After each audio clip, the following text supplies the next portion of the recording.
नमस्कार, मैं डॉक्टर चेतना थापा और आज का मेरा टॉपिक है tools for assessment and evaluation.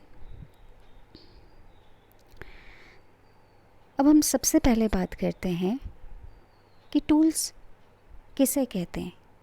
एक लेमैन की लैंग्वेज में अगर हम बात करें तो टूल क्या है? A tool is an instrument to measure something. एक टूल एक साधन है जिसके द्वारा हम मापन कर सकते हैं। जब हम विद्यालय स्तर की बात करें तो विद्यार्थियों की वहाँ हम लोग जो टूल्स का इस्तेमाल करते हैं जिसके द्वारा विद्यार्थियों का असेसमेंट और इवैल्यूएशन किया जाता है, तो उसमें सबसे पहले हम लोग उनकी स्कॉलिस्टिक एबिलिटीज़ को मेजर करते हैं, जैसे उनकी अचीवमेंट्स, स्टूडेंट्स की इंटेलिजेंस, विद्यार्थियों की एप्टीट्यूड। इसके लिए हम टूल के तौर पर टेस्ट्स का प्रयोग करते हैं। जब हम बात करते हैं को स्कॉलिस्टिक एबिलिटीज़ की, तो उन एबिलिटीज़ को मेजर करने के लिए हम लोग टूल्स के तौर पर rating scales, inventories, checklists, schedules, questionnaires, इन सभी को एज अ टूल हम लोग इस्तेमाल करते हैं। अब एक एक करते हुए हम इन्हीं टूल्स पर बातें करेंगे। सबसे पहले टेस्ट्स। टेस्ट्स अलग अलग प्रकार के होते हैं। कुछ साइकोलॉजिकल टेस्ट जो कि बच्चों की मेंटल और बिहेवियरल ट्रेट्स का मापन करता है। अचीवमेंट टेस्ट जिसके द्वारा हम बच्चों की परफॉर्मेंसेस को मेजर करते हैं। और ये टेस्ट जो हैं ये स्कॉलिस्टिक और को स्कॉलिस्टिक एबिलिटीज़ को मेजर करने के लिए इस्तेमाल कर सकते हैं।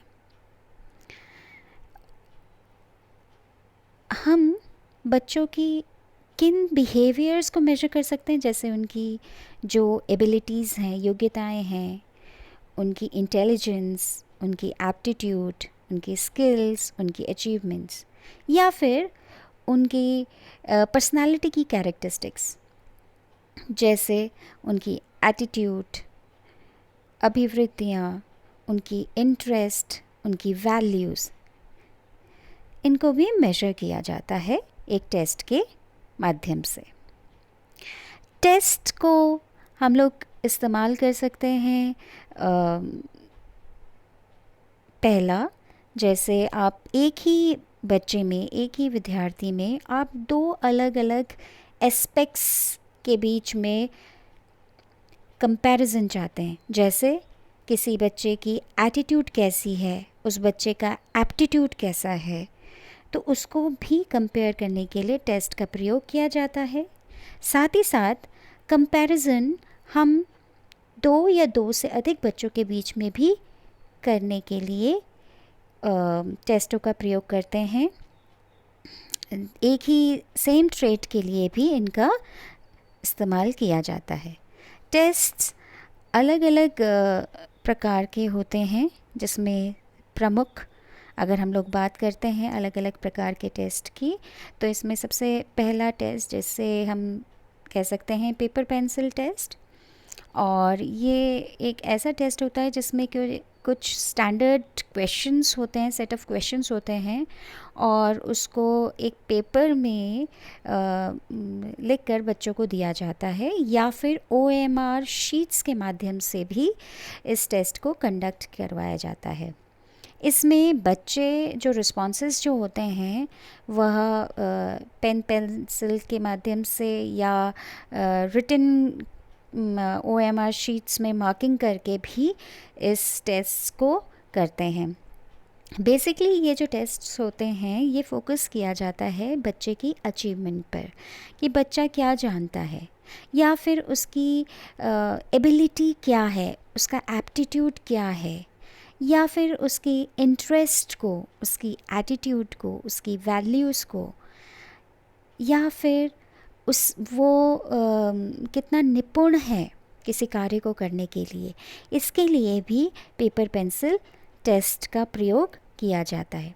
ये पेपर पेंसिल टेस्ट जो टेस्ट होते हैं ये बहुत इजीली एडमिनिस्टर किए जाते हैं और इनकी स्कोरिंग भी बहुत आसानी से की जा सकती है।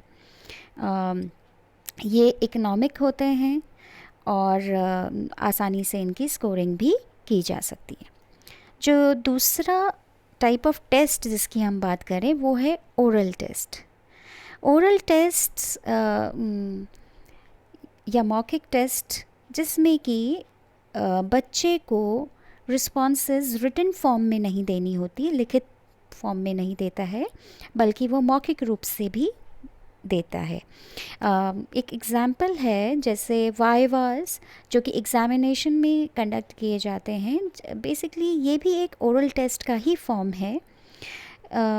जहाँ तक रिटन टेस्ट की हम लोग बात करें वहाँ पर बच्चे फ्रीली अपने आप को इतना ज़्यादा एक्सप्रेस नहीं कर पाते हैं क्योंकि उसमें कहीं ना कहीं कंस्ट्रेंट या लिमिट होती है।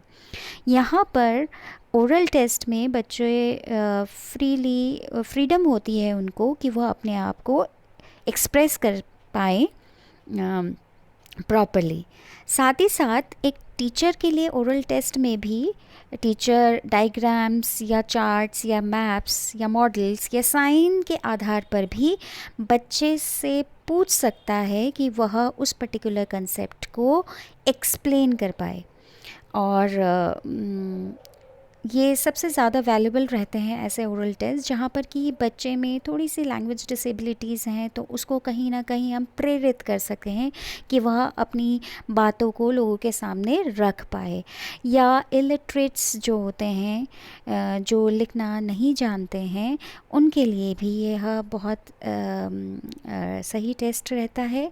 साथ ही साथ वो बच्चे जो छोटे बच्चे जो इतना लिख नहीं पाते, तो उनके लिए मौखिक टेस्ट सही रहते हैं। और साथ ही साथ जो बच्चे शाई फील करते हैं उनके लिए भी ये बहुत एप्रोप्रिएट टेस्ट है।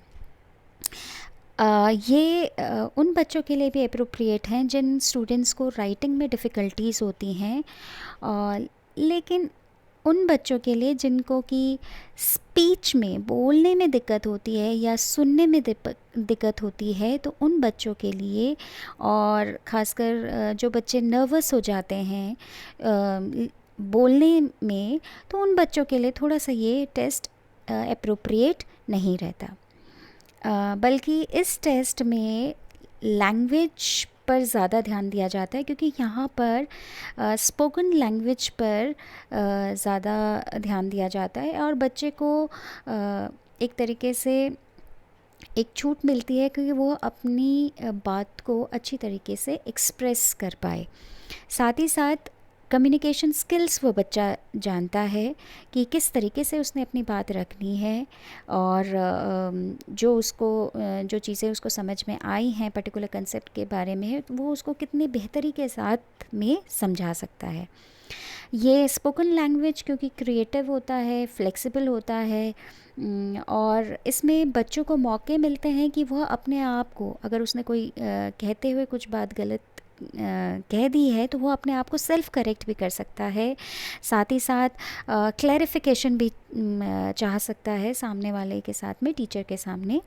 और इसके माध्यम से, ओरल टेस्ट के माध्यम से टीचर्स को मौका मिलता है वो उन स्टूडेंट्स को सुने जो ज़्यादातर क्लास में चुप रहते हैं, और उनके व्यू पॉइंट्स को सुनने का मौका मिलता है।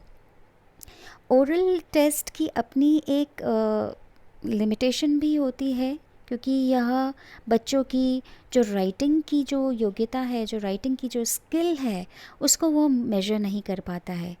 Oral test time consuming method भी है, क्योंकि जब हम ओरल टेस्ट लेते हैं तो कहीं ना कहीं एक इन डेप्थ क्वेश्चनिंग भी होती है, और उसमें बहुत समय का उपयोग भी होता है, और इसके द्वारा ओवरऑल असेसमेंट भी किया जाता है बच्चों की परफॉर्मेंस का।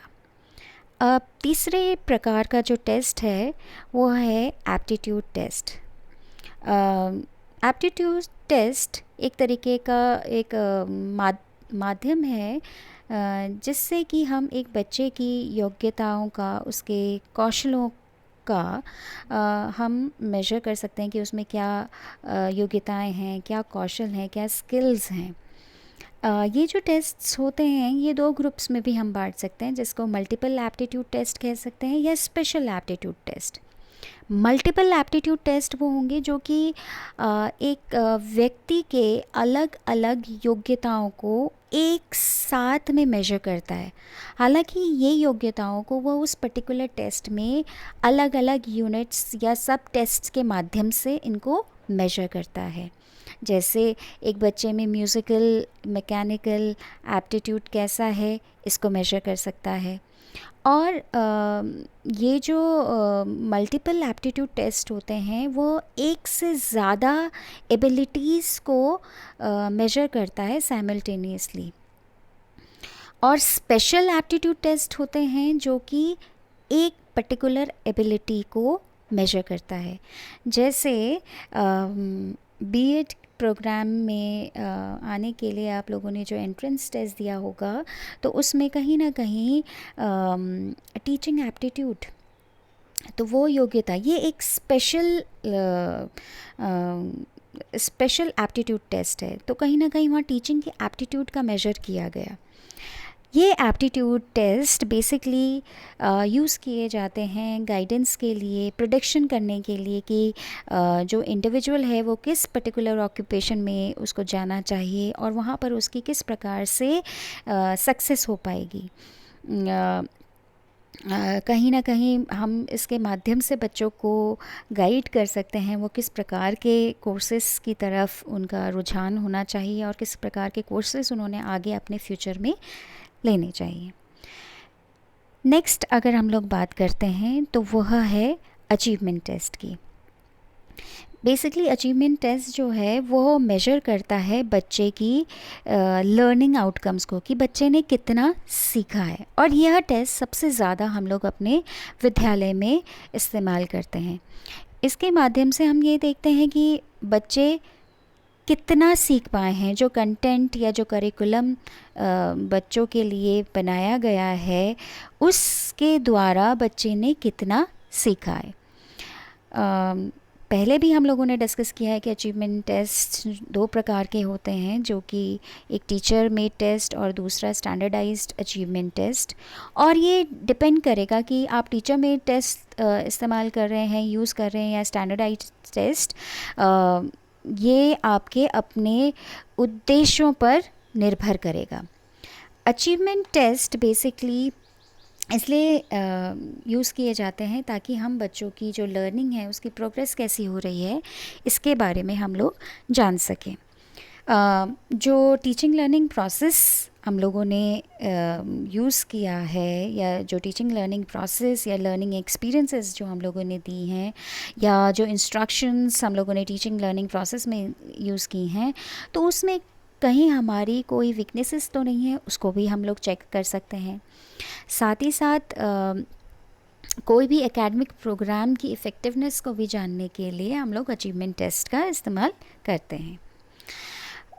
इन अचीवमेंट टेस्ट के कुछ न कुछ लिमिटेशंस भी होते हैं। जैसे कि अचीवमेंट टेस्ट्स की जो स्कोर्स होती हैं वो एक्चुअल में एक एग्जैक्ट मेजर नहीं बताती है कि बच्चे ने कंसर्न्ड फील्ड में कितना उसने अचीव किया है। क्योंकि कहीं ना कहीं वहाँ पर सब्जेक्टिविटी भी हो सकती है असेसमेंट में। जो हम लोगों ने असेसमेंट किया है उसने पूरा करिकुलम को हम लोगों ने कवर ना किया हो, ऐसा भी हो सकता है। तो इस वजह से हम ये नहीं कह सकते हैं कि स्कोर्स जो भी आएंगे अचीवमेंट टेस्ट के वो ज़रूरी ये नहीं होता है कि वो एग्जैक्ट मेजर हो कि कितना अचीवमेंट हुआ है।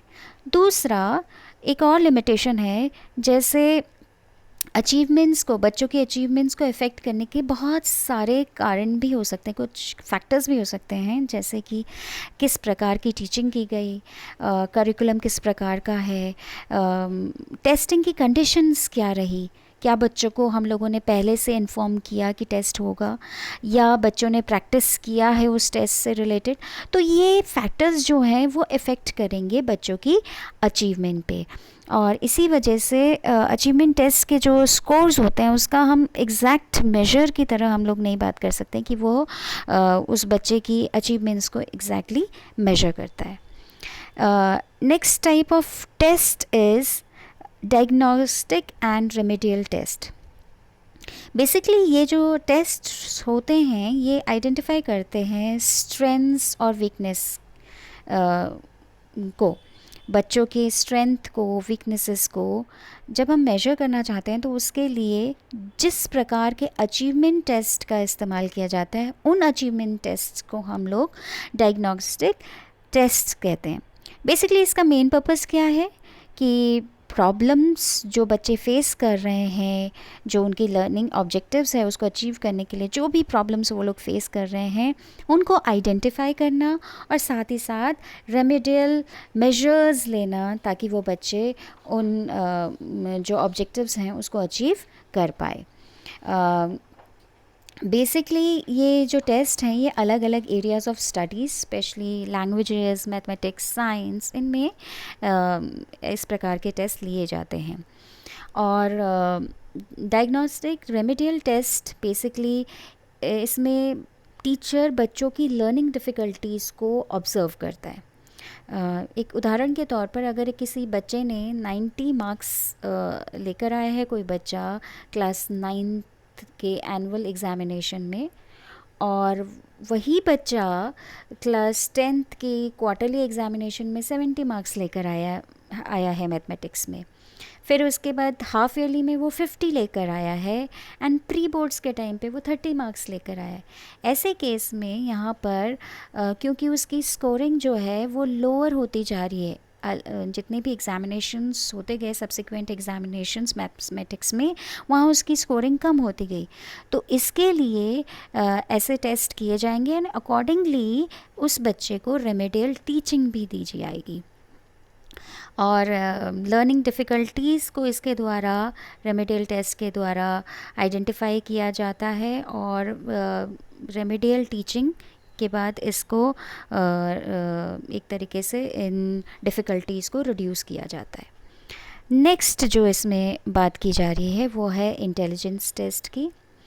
बेसिकली इंटेलिजेंस एक तरीके से एक general set of mental traits है जिसको कि हम लोग आम भाषा में कहते हैं कि वो मेंटल योग्यता है, मानसिक योग्यताएं हैं।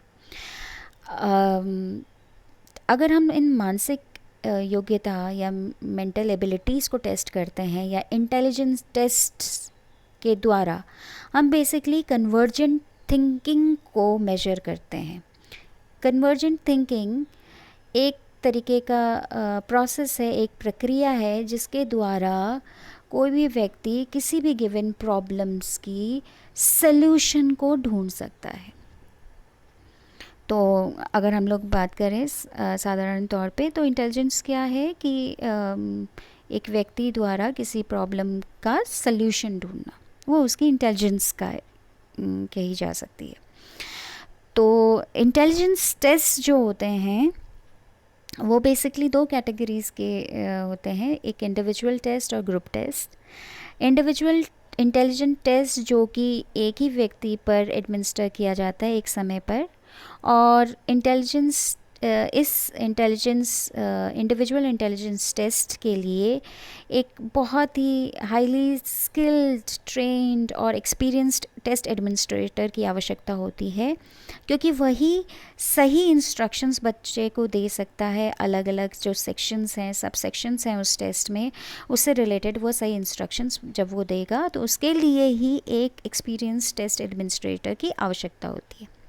हालांकि दूसरी तरफ अगर हम लोग देखें तो दूसरा है ग्रुप इंटेलिजेंस टेस्ट, जो कि एडमिनिस्टर किया जाता है एक से ज़्यादा व्यक्तियों पर एक समय पर, इसीलिए इसको एक ग्रुप टेस्ट का नाम भी देते हैं। और अगर हम लोग बात करें इंटेलिजेंस टेस्ट को और वर्गीकृत करते हैं उनकी नेचर ऑफ आइटम्स, कि किस प्रकार के उनके क्वेश्चंस हैं। Items in a test are questions. तो किस प्रकार के क्वेश्चंस हैं उसके बेसिस पे भी इंटेलिजेंस टेस्ट को हम लोग वर्गीकृत कर सकते हैं। उसमें होंगे वर्बल या फिर नॉन वर्बल। वर्बल टेस्ट ऐसे होते हैं, ऐसे टेस्ट हैं जिसमें कि आइटम्स जो होंगी या इंस्ट्रक्शंस जो होंगी, आइटम्स मींस क्वेश्चंस, जो क्वेश्चंस जो होंगी वो रिटन लैंग्वेज में होती है, रिटन फॉर्म में होती है। जबकि नॉन वर्बल टेस्ट में ये जो आइटम्स हैं या जो ये क्वेश्चंस हैं ये रिटन फॉर्म में ना होकर ये फिगर्स के फॉर्म में होंगी, चार्ट्स के फॉर्म में होंगी, डायग्राम्स के फॉर्म में होती हैं। और इन टेस्ट्स के द्वारा हम इंटेलिजेंस को मेजर करते हैं और उसके लिए हम लोग आईक्यू निकालते हैं, जिसको इंटेलिजेंस क्वेश्चन का नाम देते हैं। अब ये सभी जो टेस्ट थे ये बेसिकली हम एक इंडिविजुअल की स्कॉलिस्टिक एरियाज़ को अगर हम लोग मेजर करना चाहते हैं तो इसके लिए टेस्ट का उपयोग किया जाता है। इसके अलावा नॉन स्कॉलिस्टिक एरियाज़ को मेजर करने के लिए कहीं ना कहीं अन्य टूल्स का भी इस्तेमाल किया जाता है, जिसमें सबसे प्रमुख जो पहला हम लोग बात करते हैं वह है रेटिंग स्केल। रेटिंग स्केल्स एक इम्पॉर्टेंट टूल है और वो साइकोलॉजी और एजुकेशन में काफ़ी इस्तेमाल किया जाता है। बेसिकली यहाँ इसके द्वारा हम छात्रों की अभिवृत्ति या एटीट्यूड का मापन करते हैं, किसी भी उसकी एटीट्यूड किसी सिचुएशन के प्रति या किसी आइडिया के प्रति या किसी ऑब्जेक्ट के प्रति या किसी कैरेक्टर के प्रति या किसी व्यक्ति के प्रति जो उसकी अभिवृत्ति है, जो उसकी एटीट्यूड है, उसका मेजर किया जाता है। जो रेटिंग स्केल्स हैं उसमें जो भी ओपिनियंस होते हैं उसको हम अलग अलग डिग्रीज़ में मेजर करते हैं, दिया जाता है, जैसे कि strongly agree, agree, disagree, highly satisfied, satisfied, dissatisfied. और इसीलिए रेटिंग स्केल जो है वो हमेशा ऑड नंबर में ही प्रिपेयर किए जाते हैं, ऑड नंबर पॉइंट स्केल, जैसे 3 point scale, 5 point scale, 7 point scale या 9 पॉइंट स्केल, ताकि हमें एक मिडल पॉइंट मिल सके, मिडल मेजरिंग पॉइंट हो, जिससे कि हम मिडल पॉइंट लेने के लिए ही हम लोग यहाँ पर जो स्केलिंग की जाती है वो ऑड पॉइंट्स में की जाती है। अब ये जो रेटिंग स्केल्स हैं इसमें 2 प्रकार के रेटिंग स्केल्स होते हैं। एक न्यूमेरिकल स्केल, न्यूमेरिकल स्केल्स में अलग अलग जो हम लोगों ने ये डिग्रीज़ की बात की गई उसमें हम नंबर्स देते हैं, तो इसीलिए इसका नाम न्यूमेरिकल रेटिंग स्केल दिया गया है। एक उदाहरण के तौर पर जैसे लिखा गया है कि आप अपनी क्लास में, कोई बच्चा है आपकी क्लास में सुधीर, उसके बिहेवियर को आप कैसे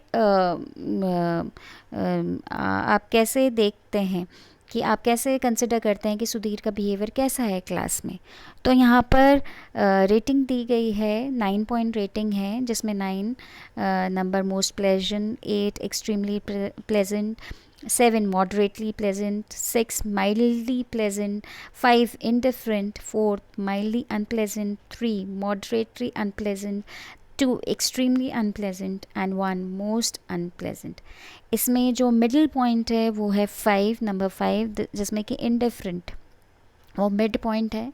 इसके अलावा आप इसमें 3 पॉइंट या 5 पॉइंट स्केल इसी ओपिनियन के लिए भी आप बना सकते हैं, जैसे कि 5 पॉइंट स्केल में भी हम लोग इसको बांट सकते हैं, जैसे most pleasant, moderately pleasant, indifferent, moderately unpleasant and most unpleasant.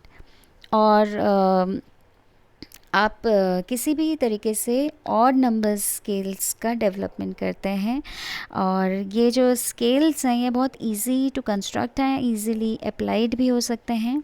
दूसरा जो आता है वो है ग्राफिकल स्केल, और ये बहुत पॉपुलर स्केल है और ये सबसे ज़्यादा यूज़ किया जाता है रेटिंग स्केल्स में।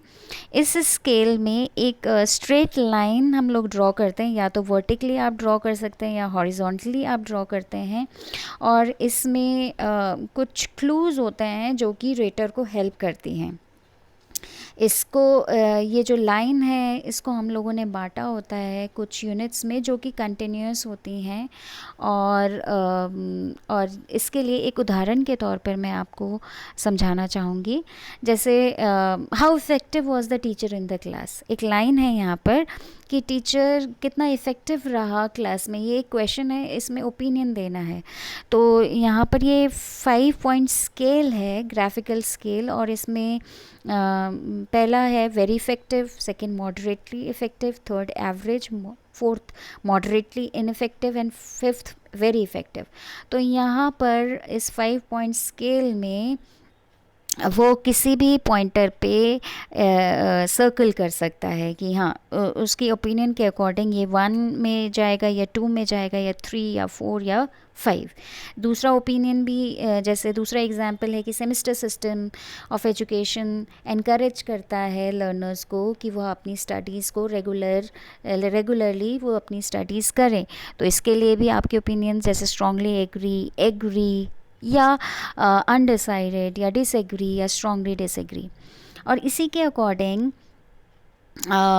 इसमें जिस ओपिनियन में भी उसने मार्क किया है उस आइटम की स्कोरिंग की जाती है। हालांकि हम लोग ऐसा करते हैं कि जो पॉजिटिव आइटम होता है, जैसे पहले वाले केस में वेरी इफ़ेक्टिव, ये सबसे हाईएस्ट पॉजिटिव डिग्री है रिस्पांस का, या सेकंड वाले में स्ट्रांगली एग्री, इसमें ये हाईएस्ट पॉजिटिव डिग्री है रिस्पांस का, तो इसको हम हाईएस्ट पॉइंट देंगे। फॉर एग्जांपल ये 5 पॉइंट्स का है तो स्ट्रांगली एग्री के लिए हम लोग 5 पॉइंट देंगे, एग्री के लिए 4, अनडिसाइडेड के लिए 3, डिसएग्री के लिए 2 और 1 के लिए स्ट्रांगली डिसएग्री। तो ऐसे करते हुए हम लोग इसकी मेजरमेंट्स मेजर कर पाते हैं उसके ओपिनियंस को। कुछ लिमिटेशंस होती हैं रेटिंग स्केल्स में। सबसे पहला लिमिटेशन अगर हम लोग बात करते हैं तो वो है error of leniency. Basically tendency होती है रेटर्स की कि वह उन लोगों को जिसको वो जानते हैं या जिसके साथ वो क्लोजली इन्वॉल्व हैं उनको वह ज़्यादा रेट करते हैं, राइट। तो ऐसे रेटर्स को हम लोग एक और नाम दे सकते हैं, उनको इजी रेटर्स का भी नाम दे सकते हैं। और कहीं कहीं पर हम लोगों ने ये भी देखा है कि कुछ रेटर्स ऐसे होते हैं जो कि उनको कम रेट करते हैं, जैसे उनको हम कह सकते हैं हार्ड रेटर्स। तो इनके कारण भी लीनियंसी एरर हो जाता है, जिससे कि जो कंसिस्टेंट टेंडेंसी होती है एक रेटर की, जिसमें कि वो कहीं किसी को हाई रेट कर रहा है या किसी को लो रेट कर रहा है, कोई भी रीज़न हो सकता है उसके पीछे। दूसरा एक और लिमिटेशंस है कि एरर ऑफ सेंट्रल टेंडेंसी। ज़्यादातर रेटर्स ऐसे होते हैं वो हेजिटेट करते हैं इंडिविजुअल्स को एक्सट्रीम्स की तरफ। जैसे ज़्यादातर रेटर्स होंगे वह बीच में रेटिंग करेंगे, मिडल पॉइंट में रेटिंग करेंगे, तो इस वजह से भी रिज़ल्ट्स में गड़बड़ी हो सकती है। तीसरा हेलो इफ़ेक्ट। हेलो इफ़ेक्ट जिसमें कि आप रेटर के जो रेटर है वह उस इंडिविजुअल जिसके बारे में उसने ओपिनियन देना है उसकी वो पहले से ही कमियां या खूबियां वो जानता है और उनके बेसिस पर ही इन्फ्लुएंस होकर वह अपनी रेटिंग कर देता है। चौथा बोल सकते हैं लॉजिकल एरर, जिसमें कि एक जैसे जो ट्रेट्स होते हैं उस पर वह एक सिमिलर तरीके की रेटिंग दे देते हैं। कॉन्ट्रास्ट एरर भी होता है जिसमें कि आप रेटिंग अलग अलग देते हैं, अपोजिट डायरेक्शंस में भी रेटिंग दे रहे हैं, टेंडेंसी होती है रेटर्स की। और ऐसे करते हुए इसकी कुछ लिमिटेशंस भी हैं रेटिंग स्केल्स की। अब नेक्स्ट है इसमें, अब हम बात करते हैं क्वेश्चनेयर की। बेसिकली क्वेश्चनेयर क्या है? क्वेश्चनेयर एक टूल है जिसमें कि कुछ सीरीज़ ऑफ क्वेश्चन हैं जो कि हो सकता है किसी एजुकेशनल या साइकोलॉजिकल या सोशल टॉपिक से रिलेटेड हो, या जो कि किसी इंडिविजुअल को या ग्रुप ऑफ इंडिविजुअल्स को दिए जाते हैं, ताकि हम उससे उस पर्टिकुलर एरिया जो कि इन्वेस्टिगेट किया जा रहा है उससे रिलेटेड हम डेटा कलेक्ट कर सकें। और क्वेश्चनेयर एक कॉमन टूल है जो कि टीचर्स यूजुअली अप्लाई करते हैं पर्टिकुलर सिचुएशन से रिलेटेड। अगर हम लोग डेटा कलेक्ट करना चाहते हैं पर्टिकुलर कंडीशन से, या कोई प्रैक्टिस है उससे रिलेटेड अगर हम लोग डेटा कलेक्ट करना चाहते हैं, तो उसके लिए क्वेश्चनेयर एक टूल के रूप में हम लोग इस्तेमाल करते हैं। क्वेश्चनेयर बेसिकली दो प्रकार के होते हैं, जिसमें ये आइटम्स, जो क्वेश्चनेयर के जो आइटम्स होते हैं, क्वेश्चंस किस प्रकार के हैं उसके आधार पर हम क्वेश्चनेयर को विभाजित करते हैं। जैसे सबसे पहला है open ended questions. Open ended questions basically इसमें ऐसे प्रश्न होते हैं जिसमें कि जो रिस्पोंडेंट है वह बहुत फ्री होता है, वो अपनी व्यूज़ को शेयर करने के लिए, क्लैरिफाई करने के लिए। इसका एक उदाहरण है, जैसे हमने दिया है एक ओपन एंडेड क्वेश्चन का कि describe any one of the Wars fought for independence in India. कोई भी एक लड़ाई या युद्ध जो कि स्वतंत्रता के लिए भारत में लड़ी गई है, तो इस पे इंडिविजुअल फ्री है, वो अपने कोई भी वॉर को वो डिस्क्राइब कर सकता है। दूसरा उदाहरण, जैसे कोई एक ऐसे लिखिए क्विट इंडिया मूवमेंट पर, तो उस पर भी वो इंडिविजुअल फ्री है अपने व्यूज़, अपने जो भी एक्सप्रेस करना चाहता है उसके लिए फ्री रहेगा। नेक्स्ट आते हैं जैसे closed ended questions. Closed ended questions ऐसे क्वेश्चंस होते हैं जहाँ पर कि रिस्पोंडेड एक लिमिटेड वे में ही उसको रिस्पॉन्ड करेगा। जैसे येस नो के आंसर्स हो सकते हैं, या चूज़ एनी वन। इसके लिए क्वेश्चनेयर जो इसमें बनाया जाएगा उसकी जो आंसर्स होंगी वो फिक्स रहती हैं। जैसे एक उदाहरण के तौर पर कि एक क्वेश्चन दिया गया है कि in which year quit India movement took place, कि क्विट इंडिया मूवमेंट कब की शुरुआत कब हुई थी, तो आप बता सकते हैं। यहाँ पर ये 4 ऑप्शन है, उसमें से एक ही ऑप्शन सही रहेगा। इसके अलावा क्वेश्चनेयर जो हैं वह स्ट्रक्चर्ड भी होते हैं और अनस्ट्रक्चर्ड भी होते हैं। स्ट्रक्चर्ड बेसिकली ये जिसमें कि एक डेफिनेट और कंक्रीट और डायरेक्टेड क्वेश्चंस होते हैं, बल्कि अनस्ट्रक्चर्ड या नॉन स्ट्रक्चर्ड क्वेश्चनेयर्स ऐसे होते हैं जो कि नॉन डायरेक्टिव होते हैं। इसके अलावा क्वेश्चनेयर्स की एडवांटेजेस की अगर हम लोग बात करें, तो हम यहाँ पर इसके माध्यम से बहुत जल्दी इन्फॉर्मेशन कलेक्ट कर सकते हैं और बड़े ग्रुप के साथ में हम इन्फॉर्मेशन को ईज़िली कलेक्ट कर सकते हैं। और रिस्पॉन्सेस जो होते हैं एक स्टैंडर्डाइज वे से हम लोग इकट्ठे करते हैं। लिमिटेशंस ये है कि क्वेश्चनेयर का प्रयोग हम बच्चों के साथ नहीं कर सकते हैं, छोटे बच्चों के साथ, और साथ ही साथ उन लोगों के साथ भी जो इलिटरेट्स हैं। साथ ही साथ उन रिस्पोंडेंट्स के साथ भी कितनी बार ऐसा होता है जो रिस्पोंडेंट राइटिंग में आपको रिस्पॉन्सेज नहीं देना चाहते हैं, तो उसके लिए भी क्वेश्चनेयर एक अप्रोप्रिएट माध्यम नहीं है। कितनी बार बहुत डिफ़िकल्ट हो जाता है क्वेश्चंस को फॉर्म करना, कंस्ट्रक्ट करना, कुछ ऐसे क्रूशियल इश्यूज़ पे, कॉम्प्लेक्स इश्यूज़ पे, टॉपिक्स पे, तो इसमें भी हम क्वेश्चनेयर को यूज़ नहीं कर सकते हैं। और साथ ही साथ रिस्पोंडेंट जो होता है, कितने बार क्वेश्चनेयर्स में जो बने हुए जो क्वेश्चंस हैं उसको वह अपने एंगल से, वो जैसा वो समझ पा रहा है उसी तरीके से वो इंटरप्रेट भी करता है। अब बात करते हैं दूसरे प्रमुख टूल की, जिसका नाम है इन्वेंटरीज़। बेसिकली इन्वेंटरी भी एक तरीके से क्वेश्चनेयर के फॉर्म में ही कंस्ट्रक्ट किया जाता है, पर इन्वेंटरी ज़्यादा एग्जॉस्टिव होता है। ये पर्सनालिटी के ट्रेट्स को मेजर करने के लिए, जैसे कि इंटरेस्ट क्या है, वैल्यूज़, एडजस्टमेंट्स, इन इफ़ेक्टिव डोमेन्स को मेजर करने के लिए भी हम लोग इन्वेंट्रीज़ का यूज़ करते हैं। ज़्यादातर इसमें जो क्वेश्चंस होते हैं वो येस नो टाइप्स क्वेश्चंस होते हैं, और रिस्पोंडेंट उसमें येस या नो को ही या एग्री या डिसएग्री के माध्यम से ही उसमें रिस्पॉन्ड करता है। अब इन्वेंट्री और क्वेश्चनेयर में डिफरेंट, अभी हम लोगों ने बात करी कि इन्वेंट्री क्वेश्चनेयर की तरह होता है, बट कहीं ना कहीं उसमें डिफरेंसेस भी होंगी। तो क्या डिफरेंसेस हैं? बेसिकली जब हम लोग इन्वेंट्री बनाते हैं तो उसमें जो स्टेटमेंट बनाया जाता है वो फर्स्ट पर्सन में होता है। जैसे एक एग्जांपल के तौर पर, I think I am comparatively more tense than others. मुझे लगता है, मैं, यहाँ पर फर्स्ट पर्सन की बात हो रही है कि मुझे लगता है कि मैं औरों के मुकाबले में ज़्यादा टेंस्ड हूँ।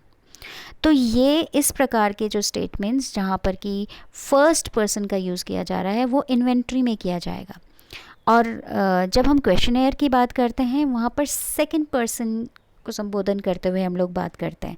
जैसे इसी प्रश्न को अगर हम लोगों ने क्वेश्चनेयर में बनाया है तो वहाँ पर क्या बनेगा कि do you think you are more tense than others person around you. क्या आपको लगता है कि आप ज़्यादा टेंस्ड हैं अन्य लोगों के मुकाबले जो आपके आसपास हैं। देखिए दोनों प्रश्न एक समान हैं, लेकिन यहाँ पर स्टेटमेंट्स जिस फॉर्म में, इन्वेंट्रीज में फर्स्ट पर्सन के फॉर्म में एंड क्वेश्चनेयर में सेकंड पर्सन के फॉर्म में, दोनों के आंसर्स जो लिए जाएंगे वो येस नो फॉर्म में, एग्री डिसएग्री फॉर्म में ही लिए जाएंगे। वो फॉर्मेशन ऑफ क्वेश्चन के कारण ये इन्वेंट्रीज और क्वेश्चनेयर में डिफरेंसेस होती हैं। और इसके अलावा इन्वेंट्रीज जब हम लोग एडमिनिस्टर करते हैं तो उसके लिए टीचर को जितने भी इंस्ट्रक्शंस होते हैं वो बहुत क्लियरली बच्चे को समझानी चाहिए, और टीचर्स को बताना भी चाहिए कि जो लर्नर की जो भी डेटा रहेंगी, जो भी रिस्पॉन्सेज रहेंगी, उसको काफ़ी कॉन्फिडेंशियल रखा जाएगा। और अगर कोई डाउट्स है बच्चे को इन्वेंट्री या क्वेश्चनेयर फॉर्म फिल करने में, तो उसके लिए भी टीचर को उन डाउट्स को रिमूव करना चाहिए। और साथ ही साथ टीचर को प्रिकॉशंस, टाइमली प्रिकॉशंस पहले ही रखने चाहिए अब जब भी हम क्वेश्चनेयर या इन्वेंट्रीज़ को बनाते हैं कि किस प्रकार के रिस्पॉन्सेज आ सकते हैं, किस प्रकार के क्वेश्चंस या क्वेरीज रेज हो सकते हैं। तो उससे प्रायर ही वो उस प्रकार के इंस्ट्रक्शंस फ्रेम कर लें। इसके साथ ही साथ जो नेक्स्ट प्रकार का जो टूल है वह है चेकलिस्ट। चेकलिस्ट बेसिकली एक डिवाइस है या एक माध्यम है जिसमें कि हम लोग एक लिस्ट ऑफ आइटम्स बनाते हैं, और जो भी हम प्रॉब्लम जिसको हम स्टडी कर रहे हैं उससे रिलेटेड कुछ लिस्ट ऑफ आइटम्स प्रिपेयर किया जाता है, और इसमें एक स्पेस प्रोवाइड कर देते हैं हम हर एक लिस्ट ऑफ आइटम्स के साइड में, ताकि वह उस लिस्ट ऑफ आइटम्स को देखते हुए वह उसको येस नो में जवाब दे पाए। और एक तरीके से इसके द्वारा हम लोग आसानी से कोई भी एम्पेरिकली किसी भी चीज़ को हम लोग देख सकते हैं। जैसे एक उदाहरण के तौर पर अगर हम लोग बात करें, जैसे हम विद्यालय विज़िट करने गए और विद्यालय में कौन कौन सी इंफ्रास्ट्रक्चर या कौन कौन सी सुविधाएं उपलब्ध हैं, अगर हम लोग उसको देखना चाहते हैं तो उसके लिए बहुत अच्छा तरीका होगा कि एक चेकलिस्ट हम लोग पहले से ही प्रिपेयर कर लें।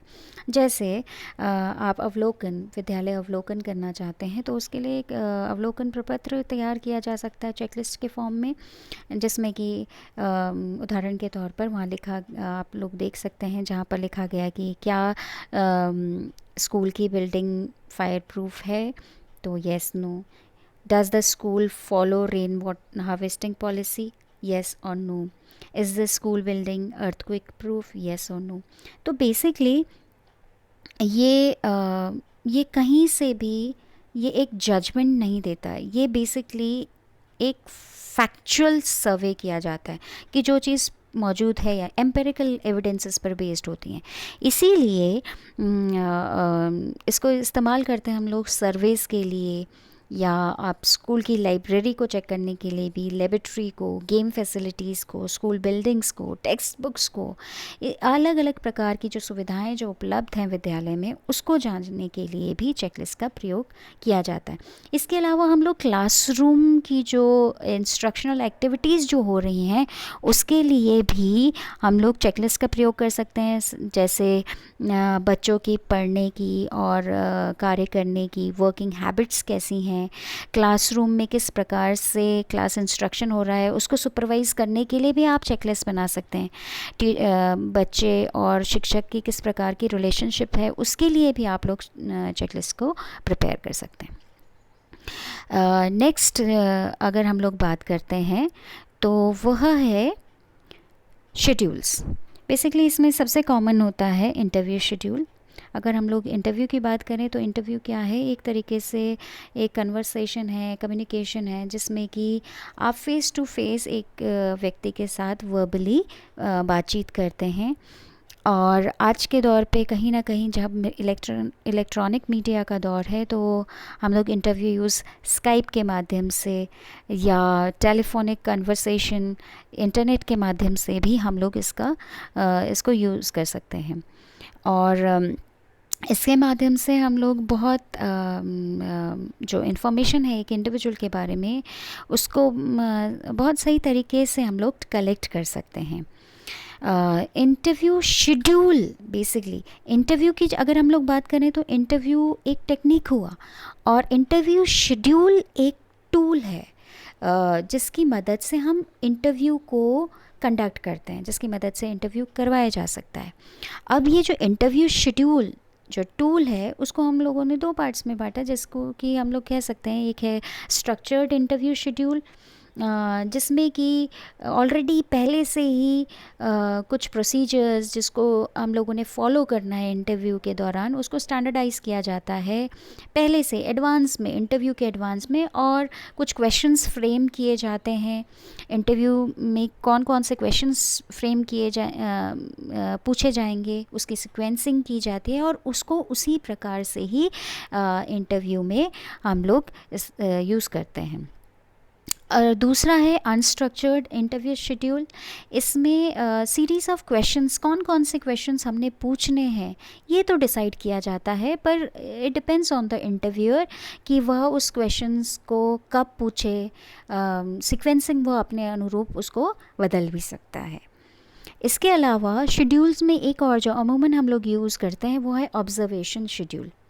ऑब्जर्वेशन ये एक टेक्निक है और ऑब्जर्वेशन शेड्यूल बेसिकली एक टूल है कि किस तरीके से हम लोगों ने ऑब्ज़र्व करना है। ऑब्ज़र्वेशन के माध्यम से हम एक बच्चे को सही तरीके से उसका आकलन भी कर सकते हैं। और ये जो भी डेटा इसके द्वारा पाया जाता है ऑब्जर्वेशन के द्वारा, ये बेसिकली बहुत हेल्पफुल होता है टीचर्स के लिए और बहुत इफ़ेक्टिव टूल के तौर पे हम ऑब्जर्वेशन शेड्यूल का इस्तेमाल करते हैं। और इसमें भी ऑब्जर्वेशन शेड्यूल जो हैं वो स्ट्रक्चर्ड ऑब्जर्वेशन शेड्यूल और अनस्ट्रक्चर्ड ऑब्जर्वेशन शेड्यूल होंगे। स्ट्रक्चर्ड जिसमें पहले से ही हम लोगों ने कुछ पॉइंट्स पहले से डिसाइडेड होते हैं कि कौन कौन सी चीज़ें हम लोगों ने उसमें ऑब्ज़र्व करनी है और वो उसी सीक्वेंस में ऑब्ज़र्व की जाती हैं। अनस्ट्रक्चर्ड में पॉइंट्स ऑलरेडी डिसाइडेड होते हैं, पर इट डिपेंड्स कि आप किस चीज़ को पहले ऑब्ज़र्व कर रहे हैं तो उसको उसी तरीके से नोट डाउन किया जाता है। कहीं ना कहीं जो शेड्यूल्स होती हैं इसके कुछ ये ऑब्जर्वेशन शेड्यूल्स के कुछ मेरिट्स भी रहते हैं, जैसे कि आप एक नेचुरल सेटअप में डेटा को ऑब्ज़र्व कर रहे हो और उस डेटा को गैदर कर रहे होते हैं, और जो डेटा गैदर किया जाता है वह बेसिकली प्राइमरी होता है, फर्स्ट हैंड डेटा होते हैं, डायरेक्ट डेटाज होते हैं। और यहाँ पर जो ऑब्ज़र्वर है वो कोरिलेट कर पाता है कि क्या चीज़ कही जा रही है और क्या चीज़ दिखाई जा रही है, उसको वो कोरिलेट कर पाता है। और कहीं पर भी यहाँ पर डेटा जो है, ऑब्ज़र्वर जो है, वो कहीं पर भी रिलाई नहीं कर रहा है कि लोग उसको जवाब देंगे नहीं देंगे, या कोई इन्फॉर्मेशन प्रोवाइड होगा या नहीं होगा, क्योंकि वो तो ऑब्ज़र्व करके ही वो सारी चीज़ें कर रहे हैं। कहीं ना कहीं इसकी कुछ डीमेरिट्स भी हैं ऑब्ज़र्वेशन की डीमेरिट्स ये हैं कि अगर हम लोगों ने प्लानिंग नहीं की है प्रायरली, तो वह ऑथेंटिक इन्फॉर्मेशन नहीं दे पाता है। इसके अलावा कहीं ना कहीं ऑब्ज़र्वर भी बायस होता है और इसके कारण से भी रिज़ल्ट्स अफेक्टेड होते हैं। कहीं ना कहीं हॉथरॉन इफ़ेक्ट का मतलब होता है कि कितने बार जब हम ऑब्ज़र्वेशन कर रहे हैं तो कहीं ना कहीं अगर जो इंडिविजुअल है उसको पता चल गया कि उसको ऑब्ज़र्व किया जा रहा है, तो हो सकता है वो अपनी रियलिटीज़ ना शो करे, वो अपनी रियल प्रॉब्लम्स को ना शो कर पाए। और कहीं ना कहीं ऑब्ज़र्वेशन के माध्यम से हम इतना अप्रोप्रिएटली ये भी नहीं पता लगा पाते हैं कि पर्टिकुलर मैनर में किसी इंडिविजुअल ने क्यों ऐसा बिहेवियर किया है। अब अब हम लोग बात करते हैं एनेक्डोटल रिकॉर्ड्स। बेसिकली जो शिक्षक है, साथ ही साथ पेरेंट्स, जो फ्रेंड्स, रिलेटिव्स होते हैं जो उस बच्चे के साथ जुड़े हुए हैं, वो कहीं ना कहीं डे टू डे बेसिस पे वो ऑब्ज़र्व करते हैं बच्चे की एक्टिविटीज़ को। और अगर इन ऑब्ज़र्वेशंस को हम लोग एक फॉर्मल तरीके से रिकॉर्ड करना स्टार्ट करें तो वह एनेक्डोटल रिकॉर्ड्स कहीं जाएंगी। बेसिकली ये जो ऑब्ज़र्वेशंस हैं रिकॉर्ड फॉर्म में, ये उन सभी के लिए मददगार होती हैं जो कि उस बच्चे के साथ में, जो अभी और शायद भविष्य में उस बच्चे के साथ में जो लोग जुड़ेंगे, जो टीचर्स जुड़ेंगे, उनके लिए यह सारी ऑब्ज़र्वेशंस रिकॉर्डेड फॉर्म में यह मददगार होती हैं, साबित होती हैं। साथ ही साथ ऐसी रिपोर्ट्स जो हैं वो बच्चे की इनफॉर्मल ऑब्ज़र्वेशंस के दौरान बनाई जाती हैं, इसीलिए इनको एनेक्डोट्स कहते हैं। इसमें हो सकता है आप पेरेंट्स के साथ में बच्चे से रिलेटेड, उसके बचपन से रिलेटेड कोई बात पूछते हैं या वो शेयर करते हैं, या एबिलिटीज़ उसकी कोई शेयर करते हैं, या क्वालिटीज़ कोई शेयर करते हैं, या हैबिट्स कोई शेयर किया जाता है जो कि उस बच्चे की चाइल्डहुड की बातें हों, चाहे वो नर्सरी या प्री स्कूल डेज़ की हों। तो प्रेजेंट के साथ साथ उसकी पास्ट की जो भी है उसको हम लोग, चाहे वो इन्फॉर्मेशन उसके पेरेंट्स के द्वारा मिला हो, चाहे उसके सिबलिंग्स के द्वारा मिला हो, चाहे उसके फ्रेंड्स या पेयर ग्रुप के द्वारा मिला हो, तो उसको एनेक्डोटल रिकॉर्ड्स कहते हैं। बेसिकली ये एक तरीके से हमें मदद करता है टीचर्स को कि एक बच्चे के बिहेवियर को समझने के लिए, क्योंकि ये जो डेटा है जो कि रिकॉर्ड फॉर्म में है वो अनचेंज्ड रहता है, और जब तक किसी कंसर्न्ड व्यक्ति को ज़रूरत नहीं पड़ती कि तब तक वह उस डेटा को यूज़ कर सकता है। ऐसे जो रिकॉर्ड्स होते हैं ये स्टेबल एविडेंसेस के तौर पे काम में लाते हैं हम लोग, जिसमें कि एक तरीके से अगर हम लोग लेमैन लैंग्वेज में बोलें तो ये एक रिकॉर्ड है उस बच्चे की बिहेवियर का जो कि ऑब्ज़र्व किया गया है, और ये एक प्रॉम्प्ट रिकॉर्ड है, मतलब जो कि उसी वक्त पे रिकॉर्ड किया गया। कोई बच्चे का कोई ऐसा बिहेवियर है जो कि उसने उसी समय पर, चाहे वो हो सकता है उसका कोई ऐसा बिहेवियर हो जो कि उसने अपने फ्रेंड्स के साथ किया है, या उसकी कोई ऐसी हैबिट हो, जो भी ऑब्ज़र्व्ड बिहेवियर है उसको उसी समय पर हम लोगों ने रिकॉर्ड किया, तो वो एनेक्डोटल रिकॉर्ड्स कहलाए जाते हैं। ये रिकॉर्ड्स बेसिकली मदद करती हैं कि एक अंडरस्टैंड करने में बच्चे को, और सेकेंडली बेसिकली बच्चे की बिहेवियर का ये एक अनफॉर्मल और क्वालिटेटिव पिक्चर होती है।